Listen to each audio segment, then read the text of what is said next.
सो जो अज वाला अपना लैक्चर है ना, ये आ एटम्स एंड मॉलिक्यूल्स। ठीक है, मैसेज चैट बॉक्स के विच दस दो कि आवाज़ आ रही है मेरी सही।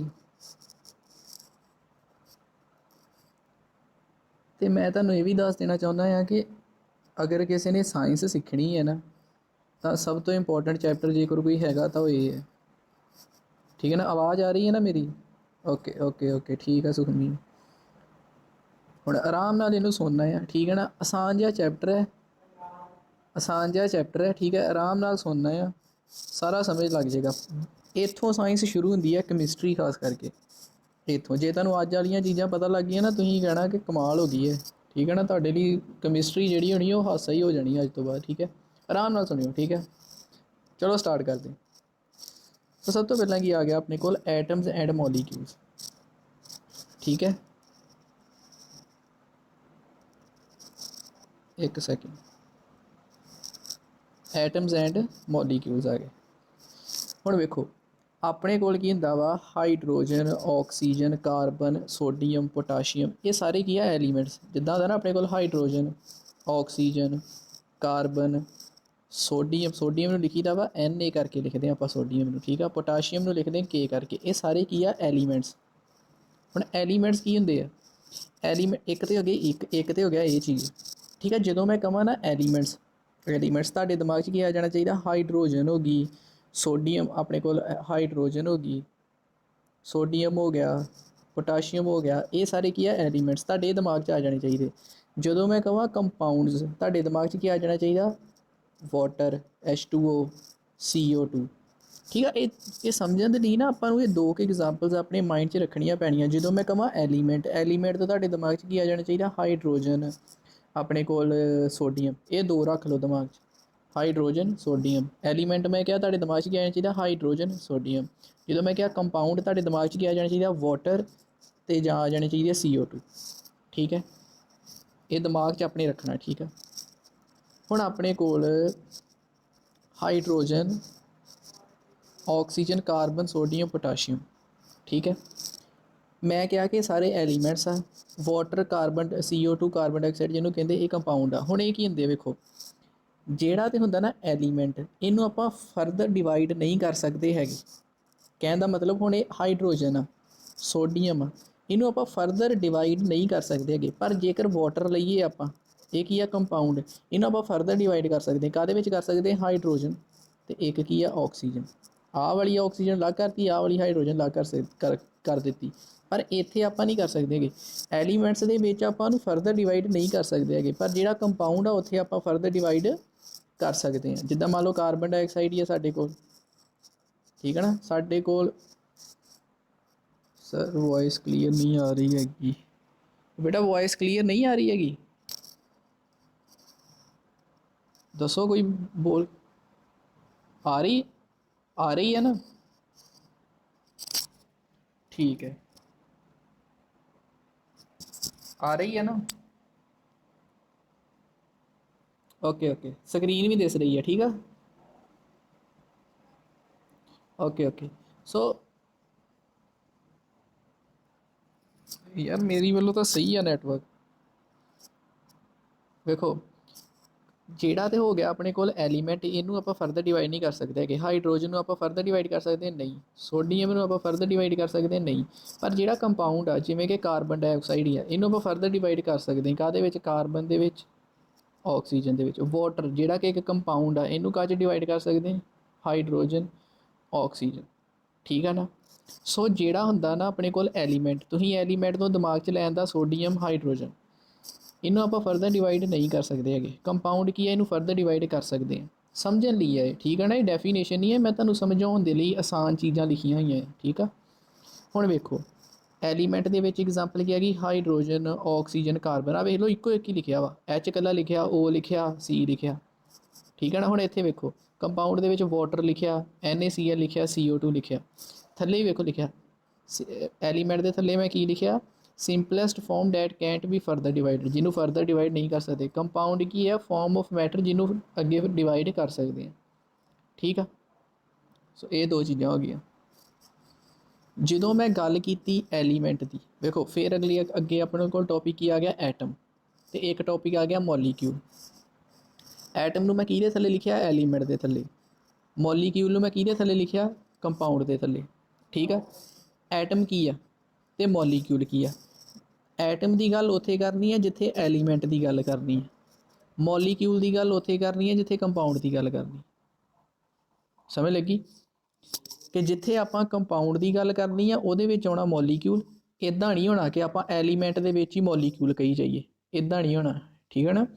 ਕੰਪਾਊਂਡ ਦੇ ਵਿੱਚ ਆਪਾਂ ਗੱਲ ਕਰਨੀ ਮੋਲੀਕਿਊਲ ਦੀ, ਜਿੱਥੇ ਗੱਲ ਕੀਤੀ ਨਾ ਕੰਪਾਊਂਡ ਦੀ ਉੱਥੇ ਗੱਲ ਕਰਨੀ ਮੋਲੀਕਿਊਲ ਦੀ। ਠੀਕ ਆ। ਅਤੇ ਜਿੱਥੇ ਗੱਲ ਕੀਤੀ ਐਲੀਮੈਂਟ ਦੀ ਉੱਥੇ ਗੱਲ ਕਰਨੀ ਆਪਾਂ ਐਟਮ ਦੀ। ਹੁਣ ਐਟਮ ਕੀ ਹੁੰਦਾ ਵੇਖੋ, ਮੰਨ ਲਓ ਆਪਾਂ ਕੋਈ ਵੀ ਐਲੀਮੈਂਟ ਲੈ ਲਿਆ, ਮੰਨ ਲਓ ਆਪਾਂ ਸੋਡੀਅਮ ਐਲੀਮੈਂਟ ਲੈ ਲਿਆ, ਆਹ ਉਹਦਾ ਇੱਕ ਟੁਕੜਾ ਆ, ਜਿਹੜਾ ਸੋਡੀਅਮ ਐਲੀਮੈਂਟ ਲਿਆ ਨਾ ਮੈਂ ਉਹਦਾ ਹੀ ਟੁਕੜਾ। ਹੁਣ ਇਹ ਜਿਹੜਾ ਸੋਡੀਅਮ ਦਾ ਐਲੀਮੈਂਟ ਹੈ ਨਾ, ਛੋਟੇ ਛੋਟੇ ਇੱਦਾਂ ਦੇ ਕਣਾਂ ਤੋਂ ਬਣਿਆ ਹੋਇਆ, ਇਹਨਾਂ ਨੂੰ ਕੀ ਕਿਹਾ ਜਾਂਦਾ, ਐਟਮਸ। ਠੀਕ ਆ। ਜਿਹੜਾ ਐਟਮ ਆ ਨਾ ਇਹ ਸਮੋਲੈਸਟ ਐਂਟਾਈਟੀ ਜਾਂ ਪਾਰਟੀਕਲ, ਸਭ ਤੋਂ ਛੋਟਾ ਪਾਰਟੀਕਲ ਆ ਕਾਹਦਾ, ਐਲੀਮੈਂਟ ਦਾ। ਐਲੀਮੈਂਟ ਦਾ ਸਭ ਤੋਂ ਛੋਟਾ ਪਾਰਟੀਕਲ ਕੌਣ ਆ, ਐਟਮ। ਠੀਕ ਹੈ ਨਾ। ਉਸੇ ਹੀ ਤਰ੍ਹਾਂ ਕੰਪਾਊਂਡ ਦਾ ਸਭ ਤੋਂ ਛੋਟਾ ਪਾਰਟੀਕਲ ਕੌਣ ਆ, ਮੋਲੀਕਿਊਲ। ਜਿੱਦਾਂ ਮੰਨ ਲਓ ਆਪਣੇ ਕੋਲ ਪਾਣੀ ਆ, ਆਹ ਆਪਾਂ ਕੀ ਲਿਆ, ਇਹਦੇ ਵਿੱਚ ਪਾਣੀ ਪਾ ਲਿਆ। ਹੁਣ ਇਹ ਜਿਹੜਾ ਪਾਣੀ ਹੈ ਨਾ, ਜਿਹੜਾ ਆਪਾਂ ਨੂੰ ਦਿਸ ਰਿਹਾ ਵਾ, ਇਹ ਛੋਟੇ ਛੋਟੇ ਇੱਦਾਂ ਮੋਲੀਕਿਊਲਸ ਦਾ ਬਣਿਆ ਵਾ। H2O H2O H2O H2O ਆ ਇਹਦੇ ਵਿੱਚ ਨਾ ਇੱਦਾਂ H2O H2O H2O, ਆਹ ਕੀ ਹੈ, H2O, ਸਾਰੇ ਹੀ H2O ਆ। H2O H2O H2O H2O H2O H2O। ਠੀਕ ਹੈ ਨਾ। ਸੋ ਜਦੋਂ ਤੇ ਮੈਂ ਕੰਪਾਊਂਡ ਹੀ, ਪਾਣੀ ਕੀ, H2O ਕੀ ਆ, ਕੰਪਾਊਂਡ। ਠੀਕ ਹੈ ਨਾ। ਇਹ ਸਾਰਾ ਕੀ ਆ, ਪਾਣੀ।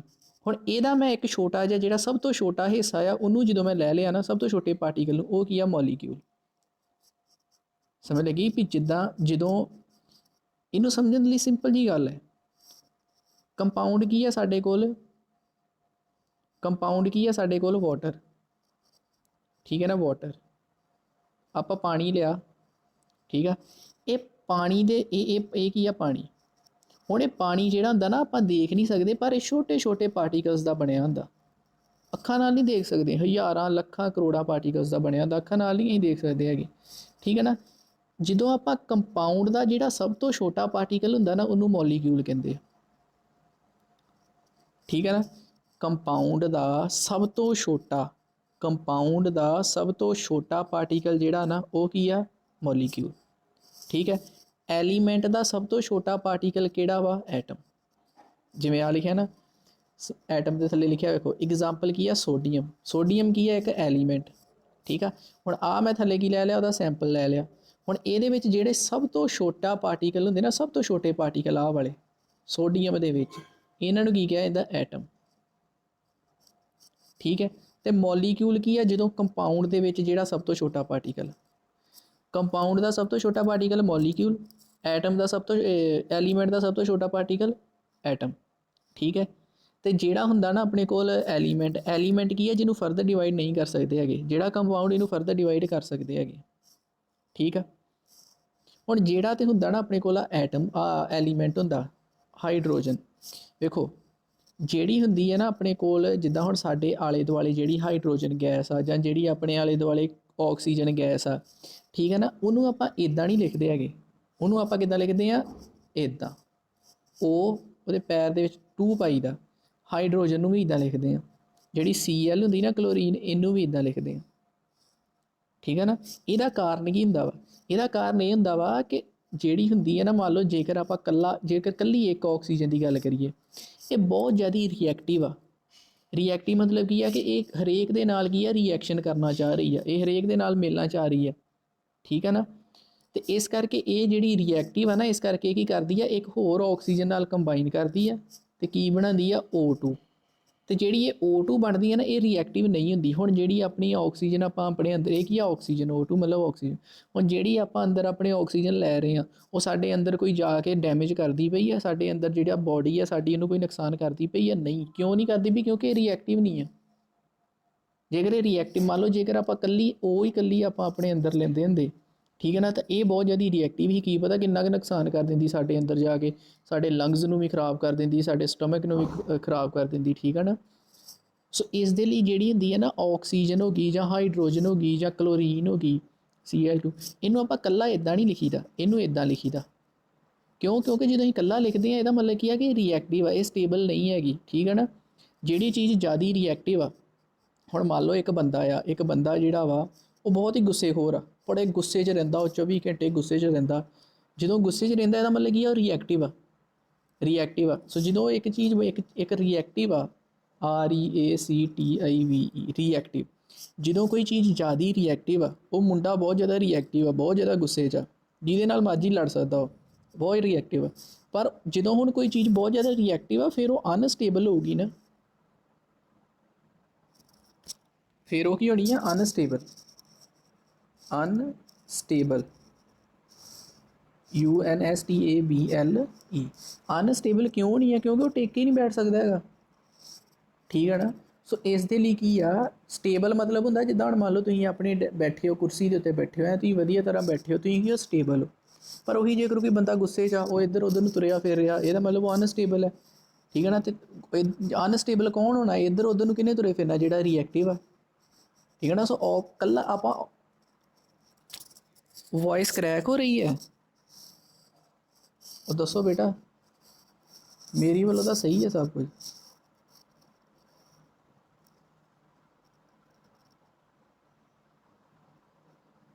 ਹੈਲੋ ਬੇਟਾ, ਕੋਈ ਬੋਲ ਕੇ ਦੱਸੋ।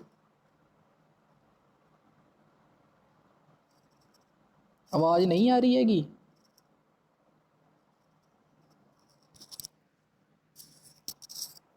ਕੱਟ ਕੇ ਆ ਗਈ। ਇੱਕ ਸੈਕਿੰਡ, ਹੁਣ ਆ ਰਹੀ ਹੈ?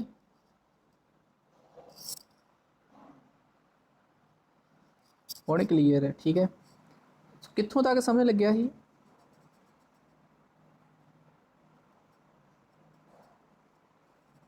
ਕੋਈ ਦੱਸ ਸਕਦਾ ਕਿੱਥੋਂ ਤੱਕ ਆਵਾਜ਼ ਸਹੀ ਆਈ ਸੀ? ਹੈਲੋ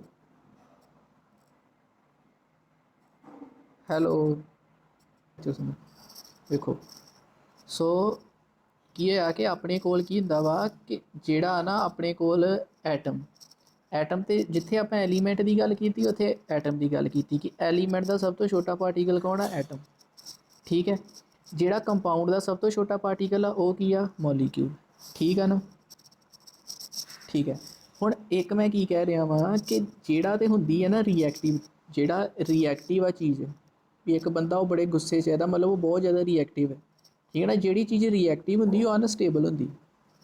ਅਨਸਟੇਬਲ ਮਤਲਬ ਇਹਦਾ ਕੀ ਆ ਅਨਸਟੇਬਲ ਦਾ, ਕਿ ਜਿੱਦਾਂ ਮੰਨ ਲਓ ਇੱਕ ਬੰਦੇ ਨੂੰ ਬੜਾ ਗੁੱਸਾ ਆ, ਉਹ ਭੱਜਾ ਫਿਰਨ ਡਿਆ ਇੱਕ ਸਾਈਡ 'ਤੇ, ਟੇਕ ਕੇ ਤਾਂ ਬੈਠ ਨਹੀਂ ਰਿਹਾ ਹੈਗਾ। ਹੁਣ ਤੁਸੀਂ ਆਪਣੀ ਜਗ੍ਹਾ 'ਤੇ ਟੇਕ ਕੇ ਬੈਠੇ ਹੋ, ਕਿਉਂ? ਕਿਉਂਕਿ ਤੁਸੀਂ ਕੀ ਹੋ? ਸਟੇਬਲ ਹੋ। ਠੀਕ ਹੈ ਨਾ। ਹੁਣ ਜਿਹੜਾ ਬੰਦਾ ਬੜਾ ਜ਼ਿਆਦਾ ਇੱਧਰ ਨੂੰ ਤੁਰਿਆ ਫਿਰਦਾ ਗੁੱਸੇ 'ਚ ਆ, ਰਿਐਕਟਿਵ ਆ, ਉਹ ਜਿਹੜਾ ਬੰਦਾ ਜਿਹੜਾ ਰਿਐਕਟਿਵ ਆ, ਜਿਹੜਾ ਬੜੇ ਜ਼ਿਆਦਾ ਗੁੱਸੇ 'ਚ ਹੈ, ਠੀਕ ਹੈ ਨਾ, ਉਹ ਕੀ ਆ? ਅਨਸਟੇਬਲ। ਠੀਕ ਹੈ ਨਾ। ਸੋ ਕੁਝ ਜਿਹੜੇ ਐਲੀਮੈਂਟਸ ਹੁੰਦੇ ਆ ਨਾ ਸਾਡੇ ਕੋਲ, ਜਿੱਦਾਂ ਆਪਣੇ ਕੋਲ ਹੁੰਦਾ ਵਾ ਹਾਈਡਰੋਜਨ, ਇਹਨੂੰ ਆਪਾਂ ਇਕੱਲੀ H ਨਹੀਂ ਲਿਖਣਾ, ਇਹਨੂੰ H2 ਲਿਖਣਾ। ਆਕਸੀਜਨ ਨੂੰ ਇਕੱਲੀ O ਨਹੀਂ ਲਿਖਣਾ, ਇਹਨੂੰ O2 ਲਿਖਣਾ। ਠੀਕ ਹੈ ਨਾ। ਕਾਰਬਨ ਨੂੰ ਇਕੱਲੀ C ਲਿਖਣਾ, ਲੀਥੀਅਮ ਨੂੰ ਇਕੱਲੀ Li ਲਿਖਣਾ। ਠੀਕ ਹੈ ਨਾ। ਕਲੋਰੀਨ ਨੂੰ Cl2 ਲਿਖਣਾ, ਇਹਦੇ ਪੈਰਾਂ ਦੇ ਵਿੱਚ 2। ਇਹਦਾ ਮਤਲਬ ਕੀ ਆ ਵੀ ਕਲੋਰੀਨ ਇਕੱਲੀ ਨਹੀਂ ਸਟੇਬਲ ਹੈਗੀ, ਇਹ ਇੱਕ ਹੋਰ ਕਲੋਰੀਨ ਨਾਲ ਮਿਲ ਕੇ ਫਿਰ ਸਟੇਬਲ ਹੋਈ ਹੈ। ਠੀਕ ਹੈ ਨਾ। ਸੋ ਇਹਦਾ ਮੇਨ ਇਹੀ ਹੈ ਕਿ ਜਿੱਦਾਂ ਹਾਈਡਰੋਜਨ, ਆਕਸੀਜਨ, ਇਹਨੂੰ ਆਪਾਂ ਇਹਨਾਂ ਦੇ ਪੈਰਾਂ ਦੇ ਵਿੱਚ 2 ਪਾਉਂਦੇ ਹਾਂ। ਠੀਕ ਹੈ ਨਾ। 2 ਤਾਂ ਪਾਉਂਦੇ ਹਾਂ ਕਿਉਂਕਿ ਇਹ ਸਟੇਬਲ ਆ, ਤਾਂ ਸਟੇਬਲ ਬਣਦੀ। ਇਕੱਲੀ ਆਕਸੀਜਨ ਸਟੇਬਲ ਨਹੀਂ ਆ, ਪਰ ਜਦੋਂ ਇਹ ਇੱਕ ਹੋਰ ਆਕਸੀਜਨ ਨਾਲ ਮਿਲਦੀ ਹੈ ਤਾਂ ਫਿਰ ਇਹ ਕੀ ਹੋ ਜਾਂਦੀ ਹੈ? ਸਟੇਬਲ। ਠੀਕ ਹੈ ਨਾ। ਸੋ ਐਲੀਮੈਂਟ ਵੀ ਆਪਾਂ ਦੱਸਤਾ, ਕੰਪਾਊਂਡ ਵੀ ਦੱਸਤਾ, ਐਟਮ ਵੀ ਦੱਸਤਾ, ਮੋਲੀਕਿਊਲ ਵੀ ਦੱਸਤਾ। ਹੁਣ ਅੱਗੇ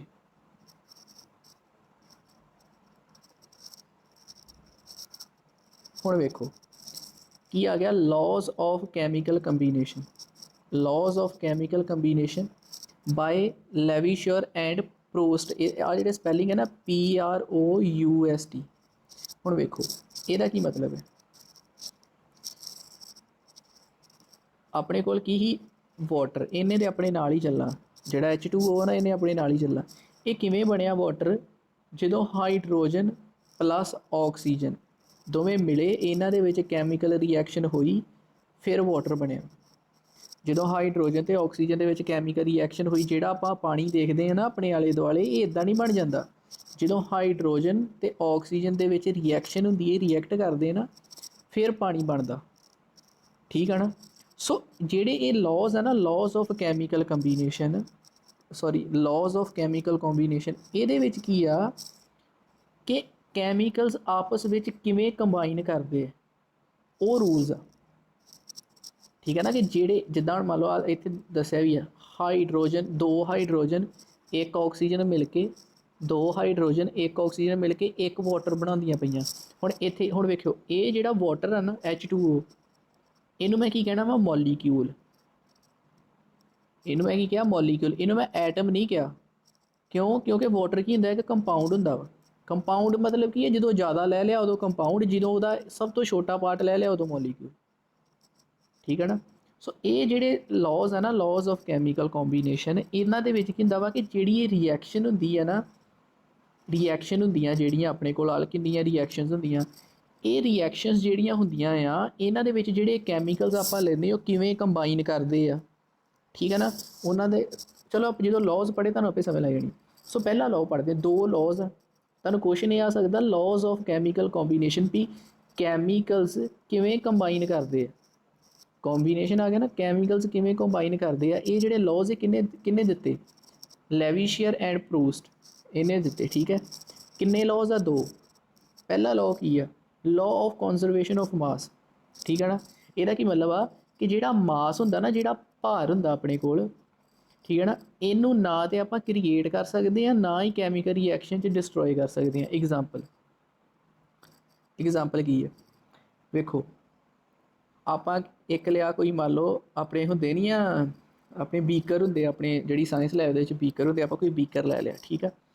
ਇਹ ਬੀਕਰ ਦੇ ਵਿੱਚ ਮੈਂ ਪਾਤਾ 5 ਹਾਈਡਰੋਜਨ, ਠੀਕ ਆ, ਅਤੇ 3 ਮੈਂ ਪਾਤੀਆਂ ਕਲੋਰੀਨ। ਅਤੇ ਜਦੋਂ ਇਹ ਦੋਵੇਂ ਹਾਈਡਰੋਜਨ ਅਤੇ ਕਲੋਰੀਨ ਮਿਲੇ ਤਾਂ ਮੇਰੇ ਕੋਲ ਕੀ ਬਣ ਗਿਆ, HCl ਬਣ ਗਿਆ। ਠੀਕ ਹੈ ਨਾ। ਹੁਣ ਇੱਥੇ ਇਹ ਨਹੀਂ ਹੋਣਾ ਕਿ ਇੱਥੇ 5H ਪਾਏ ਆ ਅਤੇ ਇੱਥੇ 6H ਹੋ ਜਾਣੇ ਆ। ਠੀਕ ਹੈ ਨਾ। ਇੱਥੇ ਇਹ ਨਹੀਂ ਹੋਣਾ ਵੀ ਇੱਧਰ 3Cl ਆ ਅਤੇ ਇੱਧਰ ਜਾ ਕੇ 2Cl ਹੋਣ। ਠੀਕ ਹੈ ਨਾ। ਕਹਿਣ ਦਾ ਮਤਲਬ ਇਹ ਆ ਕਿ ਜੋ ਜਿੰਨਾ ਹੀ ਪਾਵਾਂਗੇ ਨਾ ਰਿਐਕਸ਼ਨ ਦੇ ਵਿੱਚ, ਓਨਾ ਹੀ ਸਾਨੂੰ ਮਿਲੇਗਾ।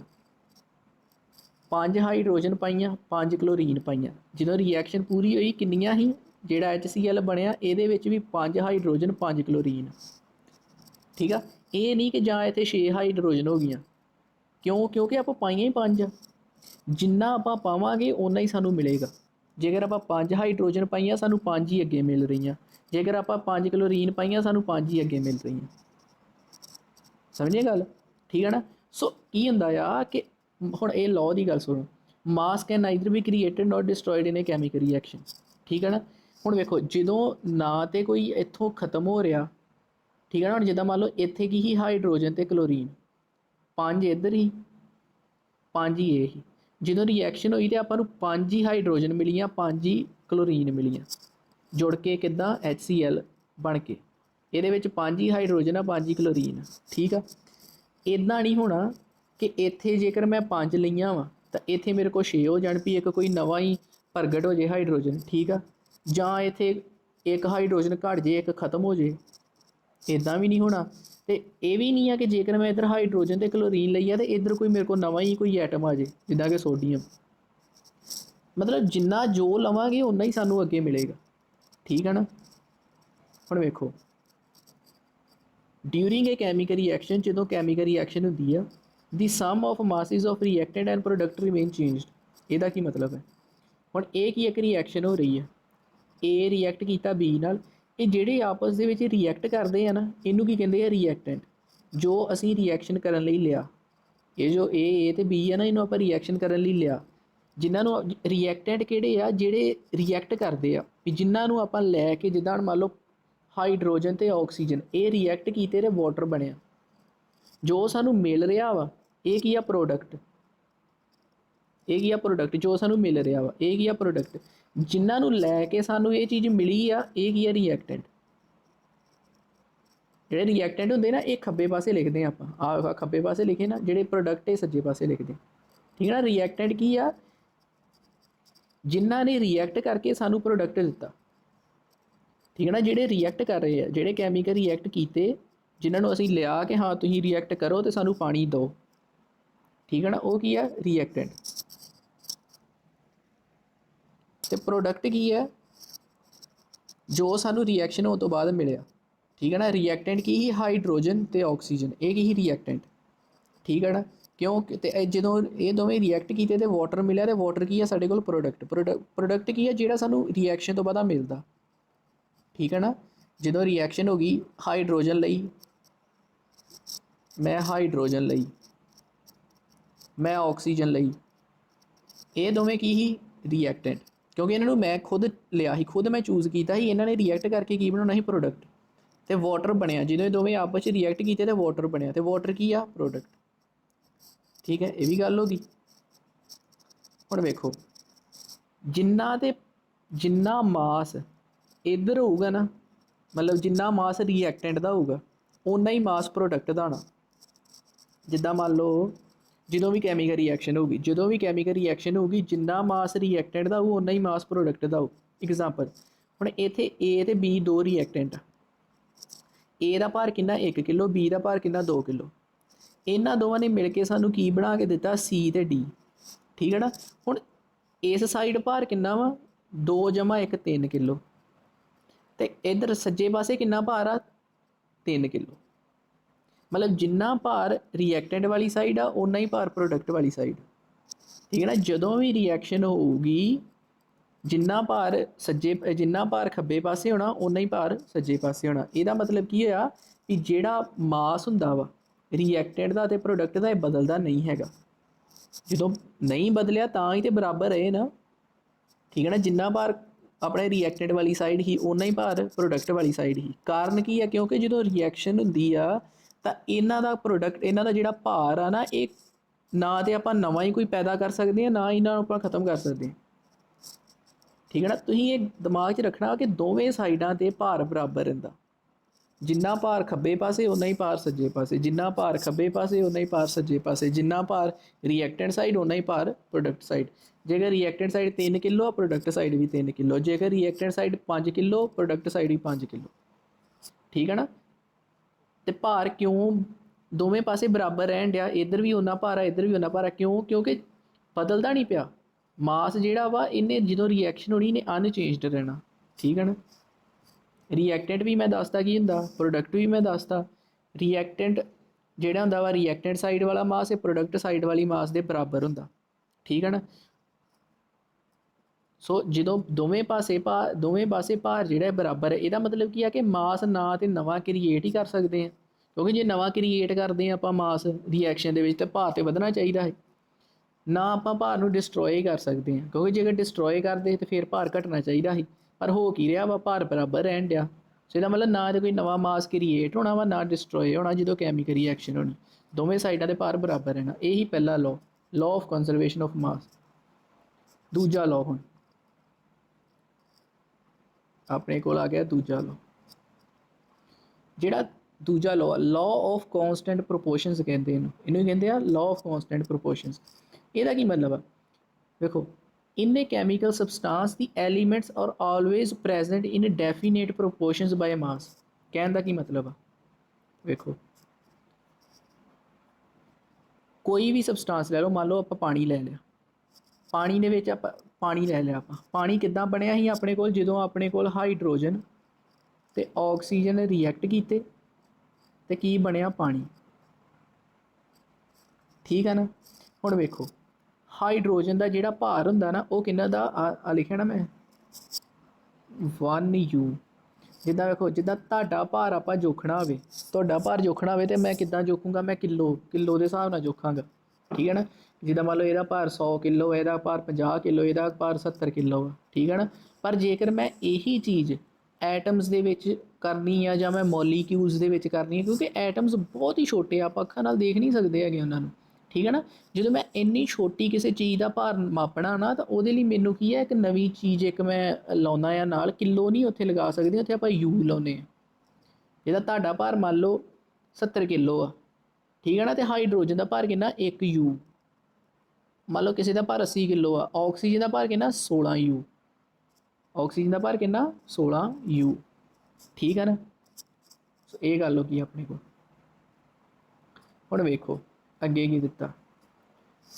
ਜਦੋਂ ਪਾਣੀ ਬਣਿਆ ਕਿੱਦਾਂ ਬਣਿਆ, ਇਹਦਾ ਹੁਣ ਫਾਰਮੂਲਾ ਕੀ ਹੈ, H2O ਆ ਨਾ। ਇਹਦਾ ਮਤਲਬ ਵੀ 2 ਆਪਾਂ ਹਾਈਡਰੋਜਨ ਲਈਆਂ, 1 ਆਪਾਂ ਆਕਸੀਜਨ ਲਈ, ਤੇ ਆਪਾਂ ਕੋਲ ਪਾਣੀ ਬਣ ਗਿਆ, ਠੀਕ ਹੈ ਨਾ। H2O 2 ਆਪਣੇ ਕੋਲ ਹਾਈਡਰੋਜਨ ਲਈਆਂ, 1 ਆਕਸੀਜਨ ਲਈ, 2 ਹਾਈਡਰੋਜਨ 1 ਆਕਸੀਜਨ। ਹੁਣ ਜੇਕਰ ਮੰਨ ਲਓ ਮੈਂ ਇੱਥੇ 3 ਹਾਈਡਰੋਜਨ ਲੈ ਲੈਣਾ ਤੇ ਇੱਧਰ 2 ਹਾਈਡਰੋਜਨ ਰੱਖਤਾ, ਤਾਂ ਫਿਰ ਭਾਰ ਬਰਾਬਰ ਨਹੀਂ ਨਾ ਰਹਿਣਾ, ਠੀਕ ਹੈ ਨਾ। ਫਿਰ ਭਾਰ ਬਰਾਬਰ ਨਹੀਂ ਹੀ ਰਹਿਣਾ, ਕਿਉਂਕਿ 1 ਹਾਈਡਰੋਜਨ ਵੱਧ ਜਾਣੀ ਸੀ ਤੇ ਉਹਦਾ ਆਪਣਾ ਭਾਰ ਹੋ ਜਾਣਾ ਹੈ, ਠੀਕ ਹੈ ਨਾ। ਸੋ ਜਿੰਨੇ ਐਟਮਸ ਇਹ ਖੱਬੇ ਪਾਸੇ ਹੁੰਦੇ ਆਪਣੇ ਕੋਲ, ਉਨੇ ਹੀ ਐਟਮਸ ਸੱਜੇ ਪਾਸੇ ਹੁੰਦੇ ਆ। ਜਿੰਨਾ ਭਾਰ ਖੱਬੇ ਪਾਸੇ, ਉਨਾ ਹੀ ਭਾਰ ਸੱਜੇ ਪਾਸੇ। ਨਾ ਨਵਾਂ ਕੋਈ ਐਟਮ ਆਉਣਾ, ਨਾ ਕੋਈ ਆਪਣਾ ਡਿਸਟਰੋਏ ਹੋਣਾ, ਠੀਕ ਹੈ ਨਾ। ਹੁਣ ਵੇਖੋ ਜਿਹੜਾ ਤੇ ਹੈ ਨਾ H2O ਇਹ ਕਿੱਦਾਂ ਬਣਦਾ ਵਾ, ਜਦੋਂ 2 ਹਾਈਡਰੋਜਨ ਤੇ 1 ਆਕਸੀਜਨ ਮਿਲਦੀ ਆ ਤੇ H2O ਬਣਦਾ, ਠੀਕ ਹੈ। ਹੁਣ ਲਾਅ ਆਫ ਕਾਂਸਟੈਂਟ ਪ੍ਰੋਪੋਰਸ਼ਨਸ ਕੀ ਕਹਿੰਦਾ ਵਾ, ਕਿ ਜਿਹੜਾ ਕੋਈ ਵੀ ਕੈਮੀਕਲ ਸਬਸਟਾਂਸ ਆ, ਜਿੱਦਾਂ ਕਿ ਪਾਣੀ ਆ, ਠੀਕ ਹੈ ਨਾ, ਇਹਦੇ ਵਿੱਚ ਜਿਹੜੇ ਐਲੀਮੈਂਟਸ ਹੋਣਗੇ, ਜਿੱਦਾਂ ਇਹਦੇ ਵਿੱਚ ਕਿਹੜੇ ਐਲੀਮੈਂਟ ਆ, ਹਾਈਡਰੋਜਨ ਤੇ ਆਕਸੀਜਨ, ਠੀਕ ਹੈ ਨਾ। ਇਹ ਜਿਹੜੇ ਹਾਈਡਰੋਜਨ ਅਤੇ ਆਕਸੀਜਨ ਆ ਨਾ, ਜਿਹੜੇ ਇਸ ਕੰਪਾਊਂਡ ਦੇ ਵਿੱਚ ਜਾਂ ਇਸ ਸਬਸਟਾਂਸ ਦੇ ਵਿੱਚ ਹੈਗੇ ਆ, ਠੀਕ ਆ ਨਾ, ਇਹ ਪ੍ਰੈਜ਼ੈਂਟ ਹੋਣਗੇ ਕੰਪਾਊਂਡ ਦੇ ਵਿੱਚ ਇੱਕ ਡੈਫੀਨੇਟ ਪ੍ਰਪੋਰਸ਼ਨ ਦੇ ਵਿੱਚ। ਮਤਲਬ ਵੀ ਇਹਨਾਂ ਦਾ ਜਿਹੜਾ ਭਾਰ ਹੋਊਗਾ ਨਾ, ਹਾਈਡਰੋਜਨ ਤੇ ਆਕਸੀਜਨ ਦਾ, ਇਹਦਾ ਇੱਕ ਡੈਫੀਨੇਟ ਇੱਕ ਵੈਲਿਊ ਹੋਊਗੀ। ਜਿੱਥੇ ਕਿਤੇ ਵੀ ਤੁਸੀਂ ਪਾਣੀ ਵੇਖੋਗੇ ਨਾ, ਉੱਥੇ ਇੱਕ ਜਿਹੜਾ ਇਹਦਾ ਭਾਰ ਆ ਨਾ, ਉਹਦੀ ਕਿ ਡੈਫੀਨੇਟ ਵੈਲਿਊ ਹੋਗੀ। ਜਿੱਦਾਂ ਮੰਨ ਲਓ, ਇਹਨੂੰ ਸਮਝੋ, ਹਾਈਡਰੋਜਨ ਦਾ ਜਿਹੜਾ ਭਾਰ ਹੁੰਦਾ ਨਾ, 1 ਹਾਈਡਰੋਜਨ ਦਾ, ਇਹ ਹੁੰਦਾ 1 ਯੂ। ਹੁਣ 2 ਹਾਈਡਰੋਜਨਾਂ ਦੇ ਭਾਰ ਕਿੰਨਾ ਹੋ ਗਿਆ, 2 ਯੂ, ਠੀਕ ਹੈ ਨਾ। 1 ਹਾਈਡਰੋਜਨ ਦਾ 1 ਯੂ ਭਾਰ ਆ, ਵੇਖੋ ਲਿਖਿਆ, 2 ਹਾਈਡਰੋਜਨ 2 ਯੂ ਭਾਰ ਹੋ ਗਿਆ। 1 ਆਕਸੀਜਨ ਦਾ ਭਾਰ ਕਿੰਨਾ ਹੁੰਦਾ, 16 ਯੂ। 1 ਆਕਸੀਜਨ ਦਾ ਭਾਰ ਕਿੰਨਾ ਹੁੰਦਾ, 16 ਯੂ, ਠੀਕ ਹੈ ਨਾ। ਹੁਣ ਜਦੋਂ ਇਹ ਦੋਵੇਂ ਕੰਬਾਈਨ ਕੀਤੇ, ਫਿਰ ਹੀ ਕੀ ਬਣਿਆ, H2O, ਫਿਰ ਹੀ ਬਣਿਆ, ਠੀਕ ਹੈ ਨਾ। ਹੁਣ ਇਹ ਜਿਹੜਾ ਵਾ ਨਾ ਐਲੀਮੈਂਟਸ ਦਾ ਜਿਹੜਾ ਇਹ ਭਾਰ ਆ, ਠੀਕ ਹੈ ਨਾ, ਇਹੀ ਲਿਖਿਆ ਨਾ, ਇਹਨੇ chemical substance the elements are always present.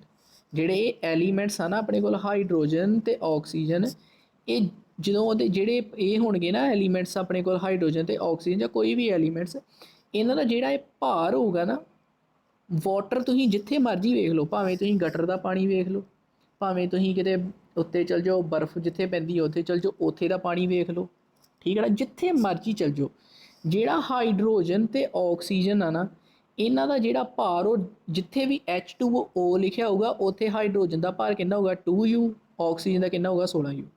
ਇਹਨੂੰ ਆਪਾਂ ਕੱਟ ਦਈਏ, ਜੇਕਰ 2 ਦੇ ਟੇਬਲ 16 ਕਿੰਨੇ ਤੇ ਹੁੰਦਾ, 8 ਤੇ। ਸੋ 1:8 ਇਹੀ ਲਿਖਿਆ ਇੱਥੇ ਕਿ ਕੋਈ ਵੀ ਕੰਪਾਊਂਡ ਦੇ ਵਿੱਚ, ਕੋਈ ਵੀ ਕੈਮੀਕਲ ਸਬਸਟਾਂਸ ਦੇ ਵਿੱਚ ਜਿਹੜੇ ਐਲੀਮੈਂਟਸ ਹੋਣਗੇ, ਉਹ ਪ੍ਰੈਜ਼ੈਂਟ ਹੋਣਗੇ ਇੱਕ ਡੈਫੀਨੇਟ ਪ੍ਰਪੋਰਸ਼ਨ ਬਾਏ ਮਾਸ, ਕਿ ਜਿਹੜੀ ਉਹਨਾਂ ਦੀ ਮਾਸ ਹੋਊਗੀ ਨਾ, ਮਾਸ ਦੀ ਰੇਸ਼ੋ ਹੋਊਗੀ ਜਿੰਨੀ ਉਹਨਾਂ ਦੀ। ਜਿੱਦਾਂ ਹੁਣ ਮੰਨ ਲਓ ਆਪਣੇ ਕੋਲ ਵਾਟਰ ਦੇ ਕੇਸ ਦੇ ਵਿੱਚ ਰੇਸ਼ੋ ਕਿੰਨੀ ਹੈ, 1:8। ਇਹ ਹਾਈਡਰੋਜਨ ਦੀ, ਇਹ ਆਕਸੀਜਨ ਦੀ। ਵਾਟਰ ਤੁਹਾਨੂੰ ਜਿੱਥੇ ਮਰਜ਼ੀ ਮਿਲ ਜੇ, ਵਾਟਰ ਤੁਹਾਨੂੰ ਸਮੁੰਦਰ ਦੇ ਵਿੱਚੋਂ ਪਾਣੀ ਲੈ ਲਓ, ਵਾਟਰ ਤੁਸੀਂ ਨਦੀ 'ਚੋਂ ਲੈ ਲਓ, ਵਾਟਰ ਤੁਸੀਂ ਆਪਣਾ ਬਰਫ਼ 'ਚੋਂ ਲੈ ਲਓ, ਠੀਕ ਹੈ ਨਾ, ਬਰਫ਼ ਲੈ ਲਓ, ਉਹਦੇ ਵਿੱਚ ਵੀ ਪਾਣੀ ਆ। ਜਿੱਥੇ ਕਿਤੇ ਵੀ ਤੁਹਾਨੂੰ H2O ਮਿਲੇਗਾ ਨਾ, ਇਹਦੇ ਵਿੱਚ ਜਿਹੜੇ ਐਲੀਮੈਂਟਸ ਦੇ ਮਾਸ ਦੀ ਰੇਸ਼ੋ ਹੋਊਗੀ, ਉਹ ਕਿੰਨੀ ਹੋਊਗੀ, 1:8। ਜਿੱਥੇ ਕਿਤੇ ਤੁਹਾਨੂੰ ਵਾਟਰ ਮਿਲੇਗਾ, ਉਹਦੇ ਵਿੱਚ ਜਿਹੜੇ ਐਲੀਮੈਂਟਸ ਦੇ ਮਾਸ ਦੀ ਰੇਸ਼ੋ ਹੋਊਗੀ, ਉਹ ਕਿੰਨੀ ਹੋਊਗੀ, 1:8। ਸੋ ਇਹ ਕੀ ਹੋ ਗਿਆ, ਲਾਅ ਆਫ ਕਾਂਸਟੈਂਟ ਪ੍ਰਪੋਰਸ਼ਨਸ। ਕਹਿਣ ਦਾ ਮਤਲਬ ਸਾਫ ਸਿੰਪਲ ਆ ਕਿ ਜਿੱਥੇ ਵੀ ਜਦੋਂ ਕੋਈ ਵੀ ਸਬਸਟਾਂਸ ਲਓ, ਉਹਦੇ ਵਿੱਚ ਜਿਹੜੇ ਐਲੀਮੈਂਟਸ ਹੋਣਗੇ, ਜਿੱਦਾਂ ਵਾਟਰ, ਇਹਦੇ ਵਿੱਚ ਐਲੀਮੈਂਟ ਕਿਹੜਾ, ਹਾਈਡਰੋਜਨ, ਆਕਸੀਜਨ, ਇਹ ਐਲੀਮੈਂਟਸ ਦੇ ਜਿਹੜੇ ਮਾਸ ਦੀ ਰੇਸ਼ੋ ਹੋਊਗੀ ਨਾ, ਇਹ ਫਿਕਸ ਹੋਊਗੀ, ਇਹ 1:8 ਹੀ ਹੋਣੀ ਹੈ, ਭਾਵੇਂ ਤੁਸੀਂ ਪਾਣੀ ਜਿੱਥੋਂ ਮਰਜ਼ੀ ਲੈ ਲਓ, ਠੀਕ ਹੈ ਨਾ। ਕੋਈ ਵੀ ਸਬਸਟਾਂਸ ਦੇ ਵਿੱਚ ਜਿਹੜੇ ਐਲੀਮੈਂਟਸ ਦੀ ਮਾਸ ਦੀ ਰੇਸ਼ੋ ਹੋਊਗੀ ਨਾ, ਉਹ ਫਿਕਸ ਹੋਣੀ ਹੈ, ਠੀਕ ਹੈ ਨਾ। ਜਦੋਂ 1:8 ਰੇਸ਼ੋ ਹੋਊਗੀ ਮਾਸ ਦੀ, ਹਾਈਡਰੋਜਨ ਤੇ ਆਕਸੀਜਨ ਦੇ ਤੇ ਪਾਣੀ ਬਣਨਾ, ਠੀਕ ਹੈ ਨਾ। ਤੇ ਮਾਸ ਅੱਗੇ ਪੁਰਾਣਾ ਲਾਅ ਤੇ ਪੜ੍ਹ ਲਿਆ। ਅੱਗੇ ਆ ਗਈ ਆਪਣੇ ਕੋਲ ਡੈਲਟਨ ਦੀ ਐਟੋਮਿਕ ਥਿਊਰੀ। ਪਹਿਲਾਂ ਤੁਸੀਂ ਮੈਨੂੰ ਇਹ ਦੱਸੋ ਕਿ ਤੁਹਾਨੂੰ ਸਮਝ ਲੱਗ ਰਹੀ ਹੈ ਕਿ ਨਹੀਂ, ਦੱਸੋ ਇੱਥੇ ਚੈਟ 'ਚ ਲਿਖ ਕੇ ਦੱਸੋ।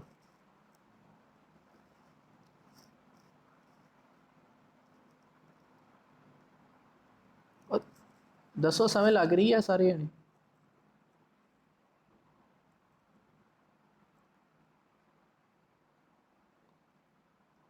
जल्दी जल्दी जल्दी दसो। ठीक है ठीक है ठीक है, झूठ ना बोलो, नहीं लग रही तो भी दस दो। ओके ओके ओके ठीक है, चलो अगे आ जाओ, अगे आ जाओ, अगे सो आप पढ़ लिया अपने को law of constant proportion. Law of constant proportion सीधा दिमाग च रखना हो ना तो की वाटर नूं याद कर लो। किनू याद कर लो? लॉ ऑफ कॉन्सटेंट प्रपोर्शन दे विच किनू याद कर लो? वाटर नूं याद कर लो।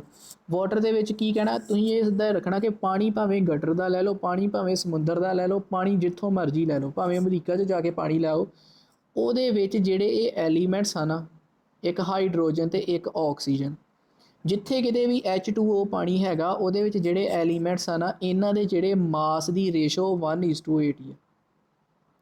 ਗੱਲ ਖਤਮ। ਠੀਕ ਹੈ। ਤੇ ਪਿੱਛੇ ਮੈਂ ਤੁਹਾਨੂੰ ਦੱਸਿਆ ਸੀ ਕਿ ਜਿੰਨਾ ਭਾਰ ਸੱਜੇ ਪਾਸੇ ਹੋਣਾ ਓਨਾ ਹੀ ਭਾਰ ਖੱਬੇ ਪਾਸੇ ਹੋਣਾ।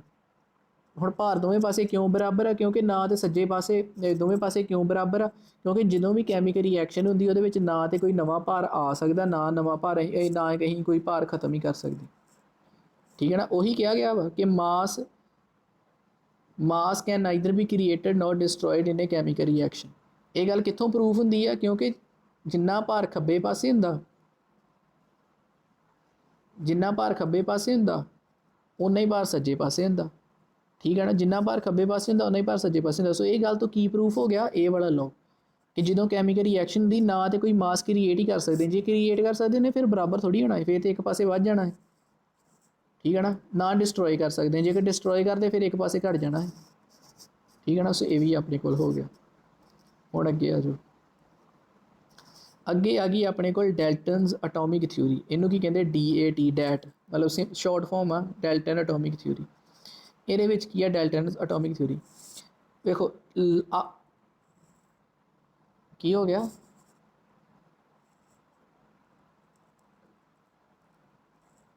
ਉਹ ਦੱਸੋ ਬੇਟਾ, ਕਿਹਨੂੰ ਕਿਹਨੂੰ ਨਹੀਂ ਸ਼ੋ ਹੋ ਰਹੀ?